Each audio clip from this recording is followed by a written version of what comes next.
Shalom Uvracha, la paix sur vous et sur nous tous, Be'ezrat Hashem. On va poursuivre le chapitre 29 et on va voir ce matin, dans la suite des enseignements du roi Salomon, comment donc par rapport au comportement, par rapport aux midot, par rapport aux vertus, et ça tombe encore une fois très très bien, cette préparation pendant le mois de Elul, afin d'améliorer notre comportement, d'apprendre à se retenir au niveau de la colère, au niveau de la ga'ava, de l'orgueil, et ce sont d'ailleurs ces traits de caractère qui vont être présentés ici dans la suite des versets du chapitre 29, qui touche bientôt à sa fin, donc par rapport donc à cette colère, par rapport à la ga'ava, à l'orgueil également. Et on était arrivé donc au verset 22, Kafbet. Ish af yegare madon. Quelqu'un de coléreux provoque madon, la querelle.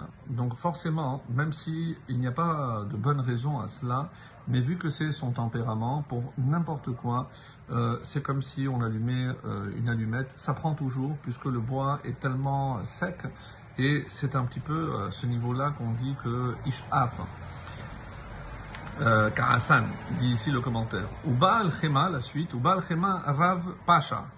Et un homme emporté, littéralement, Rav Pasha commet nombre de péchés. Alors, il y a un commentaire très intéressant de Malbim. Nous avons vu dans le même verset deux termes pour désigner la colère. Le premier, c'est af, et le deuxième, chema. On pourrait dire que c'est un synonyme, puisqu'on sait que la colère a kaas aussi, a plusieurs termes pour désigner la colère. Et il fait cette remarque, hivdil ben af ou ben chema, shechema hiya chema hapnimit, ve'af hiya chitzonit. C'est-à-dire, il y a la colère intérieure, il y a la colère extérieure. Quelqu'un peut avoir la chéma, c'est-à-dire une colère intérieure, mais il arrive à contrôler pour qu'elle ne soit pas extériorisée. Af, et alors j'arrive à af. Af, c'est lorsque il exprime, il extériorise cette colère. Donc c'est pour ça qu'il distingue, en tout cas c'est l'opinion du Malbim, et c'est la raison pour laquelle donc on a ici affaire à deux termes différents, et on comprend bien évidemment le sens. Donc je peux être colérique, mais contenir ma colère, mais une fois qu'elle s'exprime à l'extérieur, Rav Pasha, forcément ça va se traduire par des fautes, par des péchés. 23. Ga'avat Adam tashpilenu. L'orgueil d'un homme, tashpilenu, le fera tomber, l'humiliera. Ushfal ruach yitmor kavod. Et ce terme qu'on a vu déjà par exemple dans les Pirkei Avot, dans le Maxime des Pères, Shefal ruach, soit heve meod shefal ruach, c'est celui qui a l'esprit bas, littéralement l'esprit humble. Yitmor kavod, obtiendra le kavod, les honneurs. Alors, il y en a qui disent que yachazik, c'est il pourra garder, il pourra préserver le kavod, parce que c'est grâce à son humilité, et il y en a qui disent non, yitmor dans le sens de il pourra atteindre. Comme c'est rapporté dans le Midrash Tanchuma sur Vayikra, un passage qui est bien évidemment très connu, Kol harodef alachal hakavod, celui qui poursuit les honneurs, hakavod morer mimenu, ce sont les honneurs qui le fuient.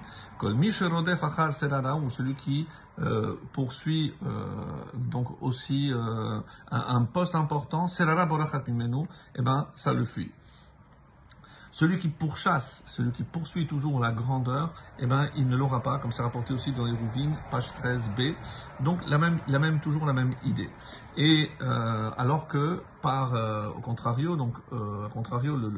l'humble, donc qui ne cherche pas le kavod, lui, il pourra l'atteindre.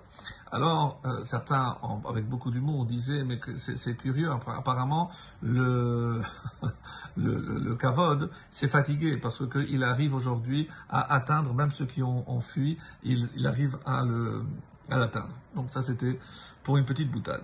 24, Kaf Dalet. Cholek im aganav soné nafsho.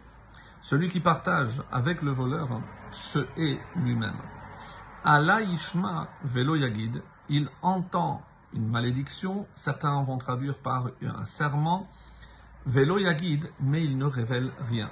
À quoi ça fait allusion? D'après ici les Chachamim, c'est ce qui est écrit dans le texte de la Torah, qui le dit clairement, c'est par rapport à quelqu'un qui a été témoin. Donc, il a été témoin de ce vol. Parce qu'on ne parle pas forcément du voleur, celui qui partage.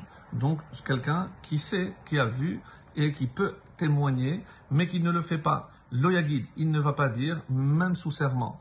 Donc, non seulement on peut imaginer qu'il n'a pas volé, mais il se retrouve dans une situation où il va faire un faux serment. Et c'est pour ça que Allah désigne aussi, comme on l'a dit, soit un serment, soit une malédiction. Et c'est ainsi que c'est rapporté, pour terminer, dans le prophète Zecharia, qui dit la chose suivante, c'est la malédiction qui s'étend à la surface de tout le pays, car, le chapitre 5, car tout voleur d'ici est suivant elle resté impuni, et tout jureur, celui qui a fait un serment, d'ici et suivant elle, restait impuni. Et je l'ai proféré, dit Hachem, pour qu'elle entre dans la maison du voleur et dans la maison de celui qui jure faussement par mon nom, pour qu'elle se loge à l'intérieur de sa maison et qu'elle la consume avec ses bois et ses pierres. Donc, voilà ce qui attend celui qui fait un serment en vain. Très bonne journée.